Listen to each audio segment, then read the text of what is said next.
নমস্কার, আমি গোবিন্দ দেব গোস্বামী দেববাণী অ্যাস্ট্রোলজিতে সবাইকে স্বাগত জানাচ্ছি। হ্যাঁ, আলোচনা কর্কট রাশির জাতক জাতিকাদের আগস্ট মাস নিয়ে।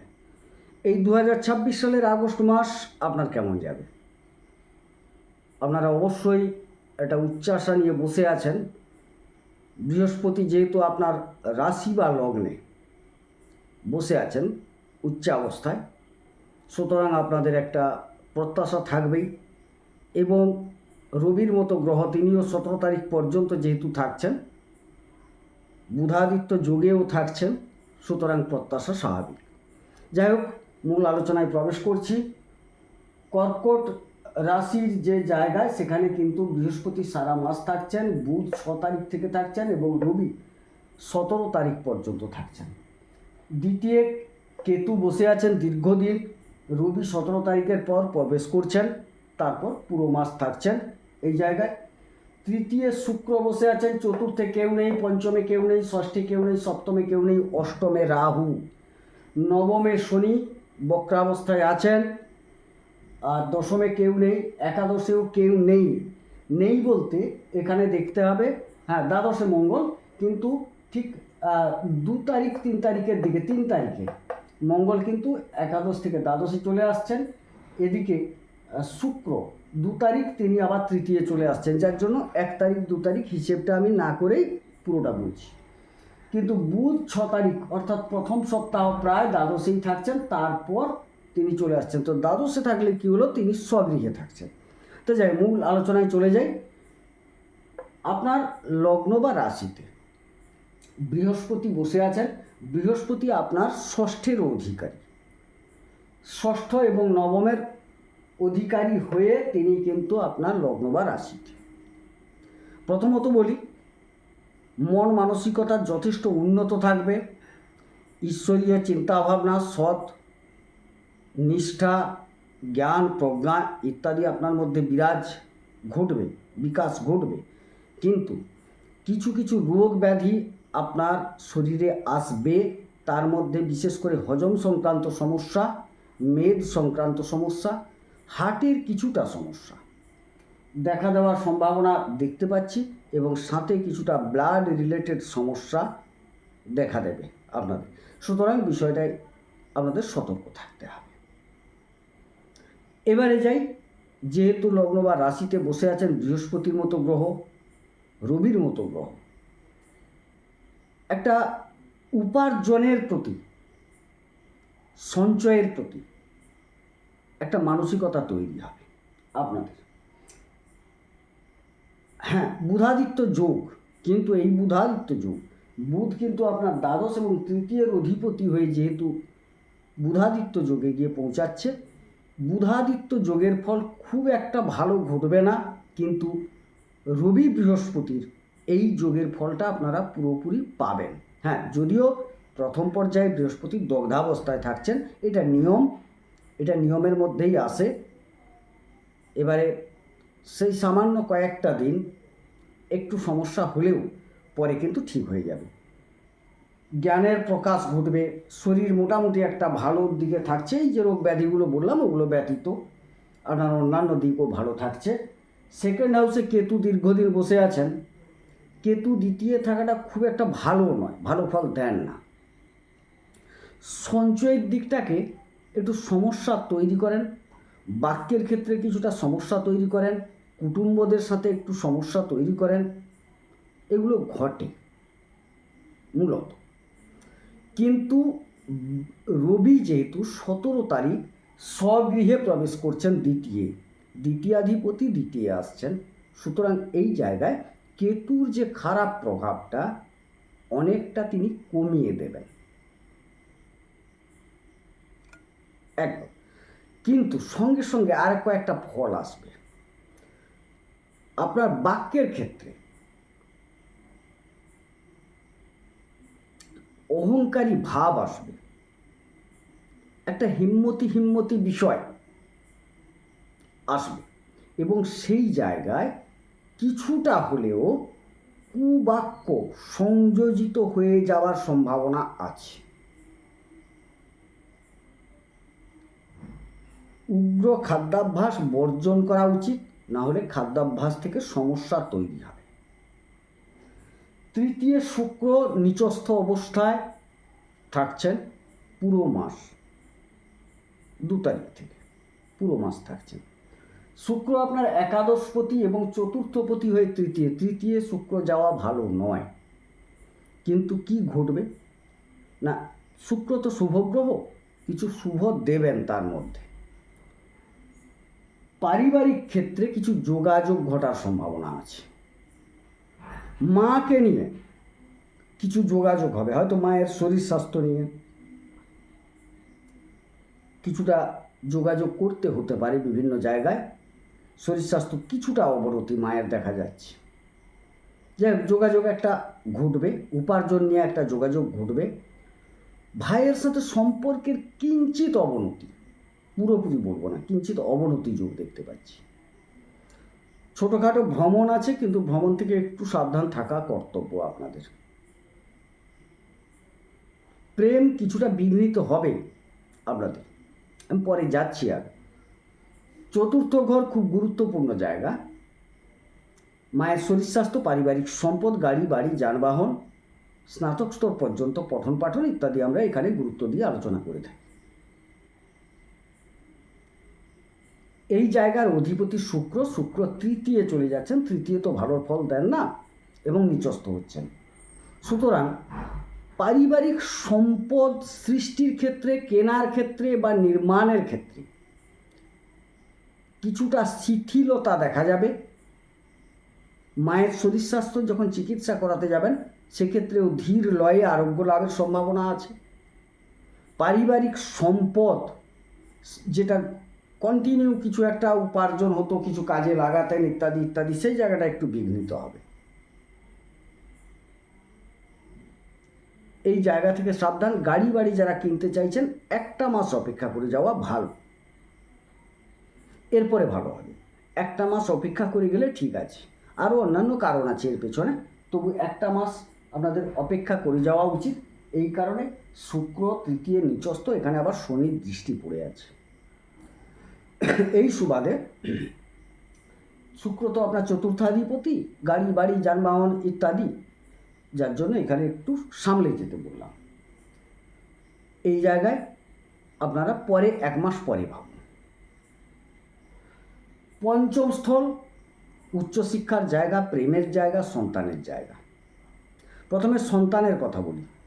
যারা সন্তান নিতে চাইছেন একটু সামলে যাবেন। যাদের সন্তান হওয়ার সম্ভাবনা তৈরি হয়ে গেছে অবশ্যই চিকিৎসকের পরামর্শে থাকুন।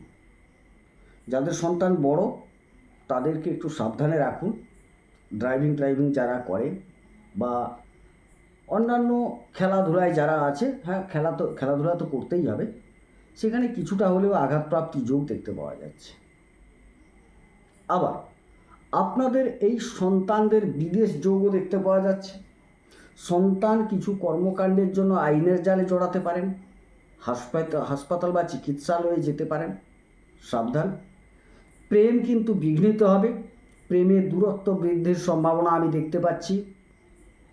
অতএব যারা প্রেমে আছেন এই সময়কালটা সতর্কতার সাথে অতিক্রম করতে হবে, না হলে কিন্তু প্রেমে একটা চিড়ে আসার সম্ভাবনা। সাফল্যের ক্ষেত্রে বলি, একটু যদি দূরবর্তী জায়গায় কাজের জন্য যোগাযোগ করেন হওয়ার সম্ভাবনা আছে। প্রতিষ্ঠা প্রাপ্তির সম্ভাবনা আছে দূরবর্তী জায়গায়। কেউ বিদেশেও প্রতিষ্ঠা লাভের একটা সুযোগ পাবেন। আবার দেশীয় স্তরে আপনার কিন্তু কর্মচ্যুতি বা কর্মে একটা অবনতি যোগ দেখতে পাওয়া যাচ্ছে। এই জায়গায় সাবধান থাকতে হবে। বিশেষ করে প্রশাসনিক ক্ষেত্রে একটা অবনতি, কর্মচ্যুতি অবশ্যই ঘটবে। তবে প্রশাসনিক স্তরে কিছু স্থানান্তরিত হওয়ার যোগ, যেটা সুখকর নয়। ষষ্ঠের কথা আগে আলোচনা করে নিয়েছি। রিপু, ঋণ, রোগ, শত্রুতা, অধিপতি বৃহস্পতি লগ্নে চলে গেছেন। কিছু শত্রুতা বৃদ্ধি পাবে, গুরুজনদের সাথে শত্রুতা হওয়ার সম্ভাবনা পরিষ্কার। মেদজনিত রোগ, হাড়জনিত রোগ, হজম সংক্রান্ত সমস্যা এগুলো থাকছে। এবং আপনাদের আরও ঋণ থেকে কিঞ্চিত সাবধান থাকা দরকার। এই মুহূর্তে কোনো মতে ঋণ না নেওয়াই ভালো। আবার যারা খুব বড় ঋণ নিতে চাইছেন এই সময় কিন্তু বড় ঋণ প্রাপ্তির জায়গাটা তৈরি হয়ে যাচ্ছে। বড় ঋণ দীর্ঘদিন প্রতীক্ষা করেছিলেন, পাচ্ছিলেন না, সময়টা কিন্তু এবার এসে গেছে, বড় ঋণ প্রাপ্তির যোগ। সপ্তম স্তর দাম্পত্য, বিবাহ, ব্যবসা ইত্যাদি মূলত আলোচনা করা হয়। যাত্রা মানে কোথাও গমন টমন ইত্যাদি এগুলো আলোচনা করা হয়। স্বনিয়োজিত ক্ষেত্রে কিছু কর্ম, এই ক্ষেত্রের অধিপতি শনি। শনি কিন্তু নবমে চলে গেছেন, নবমে অবস্থান করে আছেন তিনি, দিয়ে নবম থেকে তিনি একাদশের উপর একটা দৃষ্টি রেখেছেন, তৃতীয় একটা দৃষ্টি রেখেছেন এবং আপনার ষষ্ঠে একটা দৃষ্টি রেখেছেন। এবার এই সপ্তমের উপর বৃহস্পতির দৃষ্টি পড়ে আছে এবং এই সপ্তমাধিপতি শনি যে নবমে গেছেন তার উপরও বৃহস্পতির দৃষ্টি পড়ে আছে। সুতরাং দেখা যাচ্ছে ব্যবসায়িক ভাগ্য আপনাদের ভালো যাবে, এটুকু বলা যেতে পারে। যারা খনিজ দ্রব্যের ব্যবসা করেন, লৌহ জাতীয় দ্রব্যের ব্যবসা করেন, চামড়ার ব্যবসা করেন, বই পুঁথিপত্র ইত্যাদি, খাদ্যদ্রব্যের কিছু ব্যবসা, হোটেল ব্যবসা করেন, দানাশস্যের কিছু ব্যবসা করেন, অবশ্যই ভালো। স্বনিয়োজিত ক্ষেত্রে যারা পৌরোহিত্য করেন, কোনো যাজনিক কর্মের কাজে যুক্ত আছেন, টিউশন করেন, তাদের মোটামুটি সময়টা খারাপ দেখছে না, যথেষ্ট ভালো সময় দেখতে পাচ্ছি। বিবাহ করে নেওয়ার সময় অবশ্যই বিবাহ করতে পারেন, বৃহস্পতির পূর্ণ দৃষ্টি আছে আপনার সপ্তমে। দাম্পত্য এক প্রকার খারাপ যাবে না, দাম্পত্য এক প্রকার খারাপ যাবে না, ভালো যাওয়ার সম্ভাবনা আছে। অষ্টম স্থল রাহু বসে আছেন, অষ্টমাধিপতি নবমে। হ্যাঁ, কিছু গুপ্ত অর্থ উত্তরাধিকার সূত্রের কিছু প্রাপ্তি ঘটার সম্ভাবনা আছে। অষ্টমপতি নবমে গেছেন, গুপ্ত বিষয়ের চর্চা, ধর্মীয় গুপ্ত ধর্মীয় বিষয়, কেউ তন্ত্র শিখতে চাইছেন, তন্ত্রের কাজ করেন, আধ্যাত্মিকমূলক কর্মে যুক্ত আছেন, সচরাচর মানুষের চোখে ধরা পড়ে না, এইরকম কিছু ধর্মীয় আধ্যাত্মিক কর্মকাণ্ডের সাথে যুক্ত থাকলে অবশ্যই ভাগ্যের সহায়তা পাবেন এবং যুক্তও হবেন আপনারা। তবে এই জায়গায় কিন্তু সহজে ফললাভ করতে পারবেন না, রাহু যেহেতু বসে আছেন। আমি একটা উদাহরণ দিচ্ছি, আপনি একটা তন্ত্র ক্রিয়া শিখছেন মনে করবেন, রাহু কিন্তু আপনাকে বাধা দেবে, ভুলভাল পথে পরিচালিত করবে, লোভ সৃষ্টি করবে, রিপুর তাড়না আপনাকে ওই জায়গা থেকে বিচ্যুত করার চেষ্টা করবে। তার মধ্যেও আলোর দিশা দেখাবে, যেহেতু অষ্টমপতি নবমে বৃহস্পতির দৃষ্টির মধ্যে আছেন। একটু অতিক্রম করতে হবে, নির্লোভ হতে হবে, রিপুর তাড়না থেকে মুক্ত হতে হবে, মুক্ত থাকতে হবে, তবে পাবেন। হ্যাঁ, কিছু গুপ্ত সূত্রে প্রাপ্তি, অনেক দিনের আটকে থাকা অর্থ কিছুটা প্রাপ্তি যোগ অবশ্যই দেখতে পাওয়া যাচ্ছে। তবে রাহুর প্রভাব যদি বেশি কাজ করে যায়, মান সম্মান হানি, অর্থহানি ইত্যাদি আঘাতপ্রাপ্তি, এইসব যোগ আমি দেখতে পাচ্ছি। নবমে শনি বসে আছেন, ভাগ্যস্থলে শনি, ভাগ্য স্লো ফল দেবে, তাড়াতাড়ি কাজ হবে না, যেটা একবারে হওয়ার কথা হয়তো দুবারে হবে, কিন্তু হবে। প্রথমে ভাগ্য বিড়ম্বনা দেবে আপনাদের, শনি বসে আছে যেহেতু, কিন্তু বৃহস্পতির দৃষ্টি থাকার সুবাদে সেই বিড়ম্বনা মুক্ত হবেন আপনি, সাফল্য আসবে, ভাগ্যের সহযোগিতা পাবেন, ভাগ্যের দ্বারা উন্নতি যোগ আছে, হবে, কিন্তু বিলম্বিত হবে। কারণ একে শনি বসে আছেন স্লো, তারপর আবার তিনি বক্রী, শুধু বৃহস্পতির দৃষ্টি আছে, স্লো ফল পাবেন কিন্তু পাবেন। দশমাধিপতি মঙ্গল দ্বাদশী, দেশীয় স্তরে কর্মচ্যুতি বা দূরবর্তী জায়গায় পাঠিয়ে দেওয়া হতে পারে আপনার কর্মকাণ্ডের জন্য, যেটা আপনি পছন্দ করবেন না হয়তো, কিন্তু যেতে হবে, পাঠিয়ে দেওয়া হবে। আর যারা বিদেশে কাজ করতে চাইছেন, বিদেশে কর্মপ্রাপ্তি যোগ আছে, আপনাদের প্রতিষ্ঠা প্রাপ্তি যোগও আছে, চেষ্টা করে দেখতে পারেন। বৈদেশিক রিলেটেড কাজ, বিদেশি কোম্পানিতে যারা কাজ করেন, বিদেশ সংক্রান্ত বিষয়ে যারা যুক্ত, অবশ্যই একটা সাফল্য লাভ করবেন এই সময়কালে। তাহলে কর্মপ্রাপ্তি, কর্মস্থিতি এবং কর্ম পরিবর্তন ইত্যাদি নিয়ে বিষয়টা বোঝাতে পারলাম। একাদশপতি তৃতীয়, তিনি চতুর্থপতি হতেও তৃতীয়, উপার্জন সংক্রান্ত যোগাযোগ ঘটবে। যোগাযোগ একটা হবে, কিন্তু সেই যোগাযোগটাও একটু ধীর হবে, স্লো হবে। শুক্র দুর্বল হয়ে গেছেন, নিচস্থ হয়ে গেছেন, যার জন্য খুব স্লো হবে, কিন্তু উপার্জন হবে, চেষ্টা করতে পারেন। হ্যাঁ, যাদের উপার্জন ভালো ছিল সেটাও একটু স্লো হবে।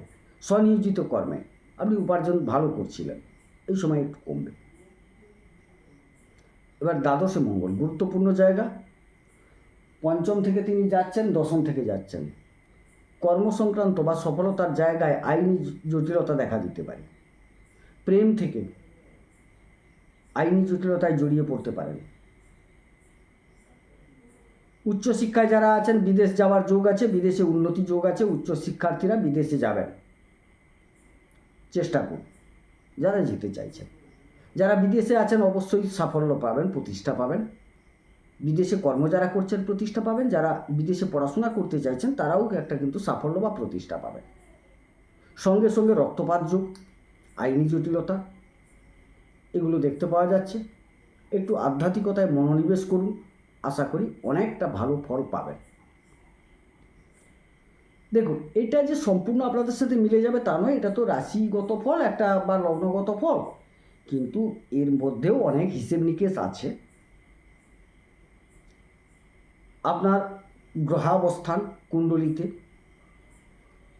ডিগ্রিগত অবস্থান, নবতারা চক্রের অবস্থান, এ ব্যতীত অন্যান্য ক্ষেত্রগুলো বিন্যাস করতে হয়। গোচরকালীন অবস্থায় সন্ন্যারী চক্রের কিছু কাজ আছে, দেখতে হয়। ষড়বর্গ, অষ্টবর্গ, এগুলোরও একটা ভূমিকা আছে। অনেক কিছু দিক থেকে বিচার বিশ্লেষণ করতে হয়। আবার বিচার বিশ্লেষণ করতে হয় আপনি কোন বিষয়টাকে নিয়ে আলোচনা করতে চাইছেন, জানতে চাইছেন,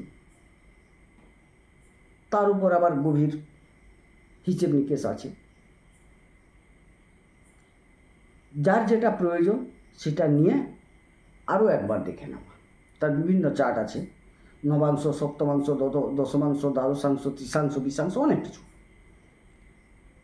সেটার উপর আলোচনা করতে হয়। যাই হোক, এই মাসিক গোচর ফলের ক্ষেত্রে তো এগুলো আলোচনার বিষয় নয়।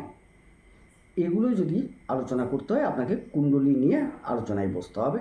আর যারা আমার সাথে যোগাযোগ করতে চাইছেন, আমার নাম্বার দেওয়া আছে, এখানে 9609078231, এই নাম্বারে যোগাযোগ করতে পারেন। অবশ্যই দক্ষিণা দিয়ে দেখাতে হবে।